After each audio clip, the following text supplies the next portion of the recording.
여러분, 집에서 커피 마실 때랑 카페에서 커피 마실 때 맛이 다르지 않으셨나요? 오늘 그 이유 중 하나를 알려드리겠습니다. 여러분 안녕하세요. 오늘은 그라인더에 따라 커피 맛이 얼마나 달라지는지 보여드리도록 할게요. 그럼 우선은 그라인더에 따라서 커피 맛이 왜 달라지는지 아주 간단하게 설명을 해보도록 하겠습니다.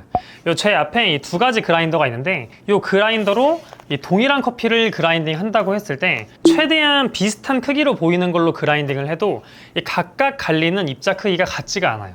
원래 하나의 그라인더로 그라인딩 할 때도 내가 타겟하는 입자로만 그라인딩 되는 게 아니라 그보다 조금 더 작은 입자 또는 그보다 조금 더 큰 입자가 그라인딩이 이루어지거든요. 근데 그라인더마다 어떤 그라인더는 좀 더 타겟하는 입자의 분포가 좁은 그라인더가 있는 반면에 어떤 그라인더는 타겟하는 입자보다 좀 더 분포가 넓은 그라인더가 있습니다. 그러니까 우리가 생각을 해봤을 때 분포가 넓으면 불규칙한 거 아니냐 라고 생각을 하실 수 있겠지만 그렇게 표현을 하기보다는 조금 더 입자가 크기가 다양하기 때문에 오히려 복합적인 맛이 나올 수도 있는 거죠. 반대로 타겟이 좁은 애는 밸런스 있다라고 이야기를 할 수도 있겠지만 어떻게 보면은 입자 크기가 종류가 몇 개 안 되기 때문에 복합적인 맛이 아니라 조금은 단조로운 느낌이 날 수도 있거든요. 요게 가장 큰 첫 번째 차이고, 두 번째는 미분 발생량이 있습니다. 미분이라고 하는 거는 그라인딩 할 때 생기는 아주 고운 밀가루 같은 입자를 말을 해요. 이 미분 발생량이 많은 그라인더가 있고 적은 그라인더가 있거든요. 미분이 적으면 깔끔하다 그랬는데 그럼 좋은 거 아닌가 라고 생각하실 수 있겠지만 미분 발생량이 너무 적게 되면은 커피가 깔끔함을 넘어서 너무 가볍게 나올 수가 있습니다. 반대로 미분 발생량이 많으면 커피가 무거워질 수는 있거든요. 근데 끝맛에 텁텁함이 발생할 수 있는 거죠. 그래서 그라인더 회사들은 나를 설계할 때 이 적절한 입자 크기의 분포도 그리고 미분 발생량 이런 것들을 고려해서 만들게 되거든요. 그래서 이런 식으로 생각해 볼 수 있는 거죠. 제가 만약에 그라인더를 만드는 사람이에요. 이 입자 분포를 내가 계획을 할 때 우리 그라인더는 조금 더 이번에 산미가 화사하게 나오는 커피를 만들고 싶다. 그러면 조금 더 굵은 입자의 크기도 많이 섞일 수 있는 분포를 좀 넓게 잡는 거죠. 근데 그렇게 했을 때 너무나 밋밋한 느낌이 있을 수 있다 보니 미분이 너무 적지는 않게끔 그라인더마다 다른 입자 크기의 분포도를 만들기 때문에 여러분들이 같은 커피를 내려도 다른 그라인더를 사용하면 전혀 다른 맛처럼 느낄 수가 있는 겁니다. 그래서 여러분들이 그라인더를 선택할 때 가격, 사용감 이런 것도 물론 중요하지만 내가 추구하는 맛을 저 그라인더가 만들어줄 수 있는가, 적합한가 이 점을 꼭 참고하시면 좋을 것 같습니다. 자, 그러면 오늘은 이 커피를 세 가지 그라인더로 그라인딩해서 맛을 비교해보는 컨텐츠를 진행을 해보도록 할게요. 첫 번째는 저희가 가지고 있는 전자동 그라인더인 이 K43S를 사용할 거고, 두 번째는 고가의 핸드밀인 코만단테를 사용을 할 거고, 세 번째는 이번에 새로 나온 신제품인 브루소의 SP 그라인더를 사용을 하도록 하겠습니다. 이 세 가지 다 가격도 많이 다르고, 그 다음에 이 K는 전자동이고 얘네는 핸드밀이고 이런 게 다르죠. 근데 그런 거 다 빼고 맛적인 차이만 좀 비교를 할 거고, 객관적인 평가를 위해서 블라인드로 진행을 할 거고, 그 전에 입자 크기도 좀 보여드려 보도록 할게요. 어떤 차이가 있는지. 자, 그럼 여러분 준비해 오도록 하겠습니다.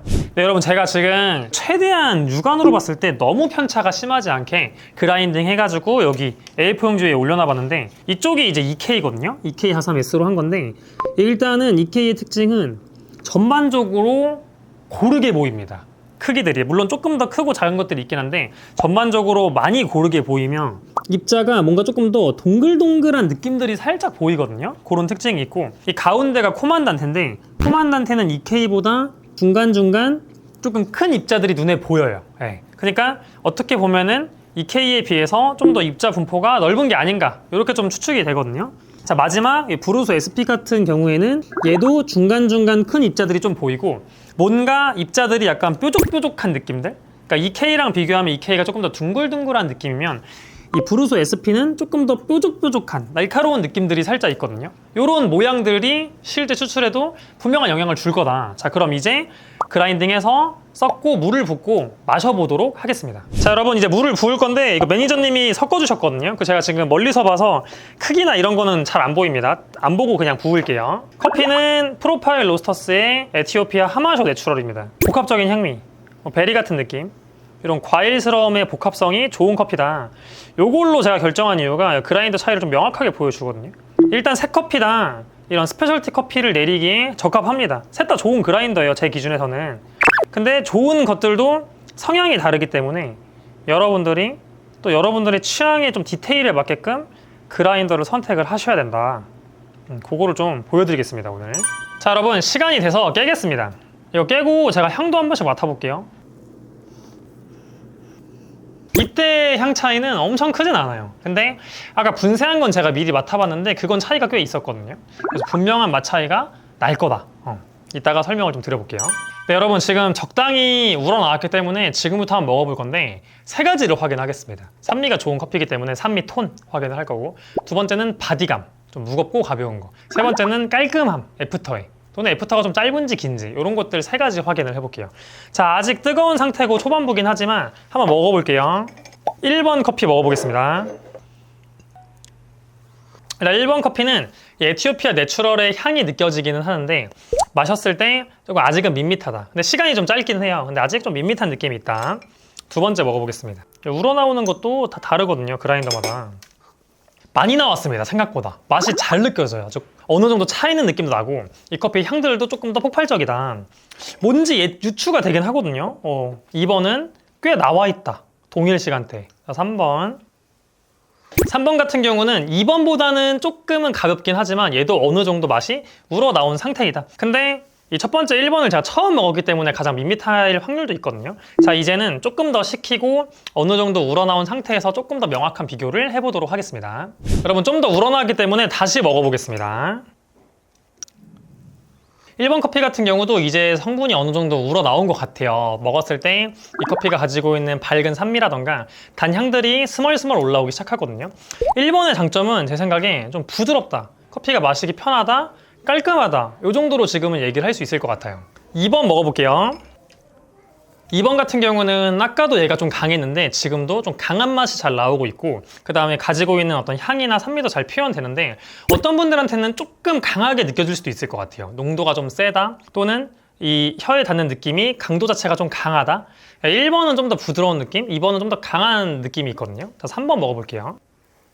3번 같은 경우는 2번을 또 먹고 제가 바로 연속해서 먹게 되잖아요. 3번은 2번에 비해서 강도가 다시 조금은 부드러워진 느낌이 있습니다. 그리고 얘 같은 경우도 어느 정도 화사한 산미나 애프터의 깔끔한 느낌들이 잘 표현이 되고 있거든요. 그래서 어떻게 하면 1번과 3번이 조금 더 비슷한 성향이고 2번이 혼자 조금 다르다, 이렇게 좀 말씀을 드릴 수 있을 것 같습니다. 이제 많이 성분이 나오게 한 다음에 거의 끝부분에서 맛이 어떻게 달라지는지 설명드려 보도록 할게요. 자, 여러분, 그럼 이제 거의 또 식었거든요, 많이. 자, 세 번째 한 번 더 먹어볼게요. 제 생각에는 1번이 요 지금 3개 중에서 좀 입자가 좀 굵게 설정돼 있던 것 같아요. 적정 시간만큼 우리니까 딱 먹었을 때 이 커피가 표현하고자 하는 밝은 산미나 좀 베리 같은 플레이버 같은 게 잘 느껴지거든요. 약간 복숭아 같은 느낌도 있고, 그러면서도 깔끔함이 특징이다. 그리고 아까 제가 1번이 계속 부드러운 느낌이 좋다 했잖아요. 먹었을 때 너무 무겁다거나 너무 혀에 강하게 강도가 온다거나 이런 느낌이 아니라 좀 부드럽게 쭉쭉 넘어가거든요. 그래서 좀 산뜻한 커피들, 좀 부드러운 목 넘김을 좋아하시는 분들이 선호하시지 않을까 싶고, 2번은 이제 맛이 많이 강해졌어요. 그래서 사실은 이 전에 중반부까지가 저는 2번은 좀 매력적이었던 것 같고, 지금 상태에서는 농도도 좀 많이 진한 편도 있지만 약간 자극적인 느낌이 살짝 있거든요. 근데 2번의 장점은 커피가 정말 무겁습니다. 그리고 매끈매끈한 질끈거리는 질감의 느낌이 너무나 좋거든요. 근데 지금 상태에서는 조금 과해진 뉘앙스가 있다. 3번이 전 딱 이 사이인 것 같아요. 어느 정도 향 표현도 잘 되면서 무게감도 받쳐주고 여운도 짧지 않고 어느 정도 길게 가는 요 중간 정도의 느낌이어서 요거도 취향 따라 좀 다를 수 있는데, 나는 산뜻한 느낌도 좋지만 어느 정도 바디와 여운감이 있는 것까지 원한다 하시는 경우에는 이 커피를 좀 더 선호하시지 않을까 싶습니다. 자, 여러분, 총 정리를 해보자면 1번 커피 같은 경우에는 가장 깔끔하면서 산뜻한 느낌이 잘 드러났다, 그리고 목 넘김이 가장 좀 부드럽다, 이렇게 이해하시면 좋을 것 같고, 두 번째 같은 경우는 강도가 가장 강하고 그리고 무겁고 좀 질끈한 그런 질감들이 잘 느껴졌다. 약간 좀 더 끈적끈적한 느낌이 있거든요. 3번은 그 중간의 느낌이다. 네, 그래서 어느 정도의 산뜻한 향도, 산미도 잘 표현되고 어느 정도 바디와 여운까지 이어지는 맛이었습니다. 근데 여러분들이 하나 기억해 주실 거는 각각의 그라인더마다 변수를 다르게 하면은 바꿀 수 있습니다. 그러니까 이 그라인더도 입자를 좀 더 조이면 훨씬 더 강한 뉘앙스가 나올 수 있고, 이 그라인더도 입자를 좀 더 굵게 풀면은 당연히 좀 더 산뜻한 느낌이 나올 거예요. 얘도 마찬가지인 거고. 그래서 이 변수를 통해서 바꿀 수 있다. 하지만 그라인더가 그러한 성향이 있다 정도로만 여러분들이 생각을 해주시면 좋을 것 같습니다. 자, 그러면 각각의 커피 맛이 뭐였는지, 어떤 그라인더였는지 공개를 해볼게요. 1번이 브루소, 2번이 EK, 3번이 코만단테거든요. 네, 여러분 그러면 이런 식으로 조금 정리를 해볼 수 있을 것 같아요. 제가 지금 촬영한 환경에서 저희 장비의 그냥 결과로만 판단을 했을 때 나는 좀 산뜻하고 깔끔한 커피를 선호한다 하는 경우에는 이 브로소 그라인더를 사용해서 커피를 내려볼 수가 있겠죠. 그쪽으로 조금 더 극대화시킬 수 있다 보니까. 두 번째로 나는 어느 정도의 무게감을 원한다. 그리고 여운도 좀 길게 가고 강도가 있는 걸 원한다 하시는 경우에는 요 2번 EK를 사용을 해볼 수 있겠죠. 이 입자 그대로 사용을 해서. 반대로 나는 어느 정도 향도 있으면서 여운감도 원한다, 중간 정도 성격을 원한다 하시는 경우에는 지금 상황에서 3번 코만단테를 사용을 해볼 수도 있는 거죠. 그러니까 여러분들이 다양한 그라인더를 구비를 하고 계시면 내가 사용하는 커피와 내가 추구하는 맛에 따라서 그에 맞는 그라인더를 고르고 또 그에 맞는 레시피를 설계해서 추출을 할 수가 있는 거죠. 그래서 이런 식으로 커피를 좋아하시는 분들은 저도 여러 가지 그라인더를 가지고 있지만 여유가 되시는 선에서 다양한 그라인더를 구비한 다음에 그 커피와 내가 원하는 맛에 맞게끔 사용을 해보시는 것도 커피를 즐기는 또 다른 재미가 되지 않을까 싶습니다. 여러분 오늘은 저희가 이렇게 그라인더에 따른 커피 맛의 차이에 대해 설명을 드려봤고 오늘 영상이 도움이 되셨거나 재미가 있으셨다면 좋아요 버튼 한번 눌러주시고 저희는 다음번에 또 다른 내용으로 찾아오도록 하겠습니다. 그러면 시청해주셔서 감사합니다.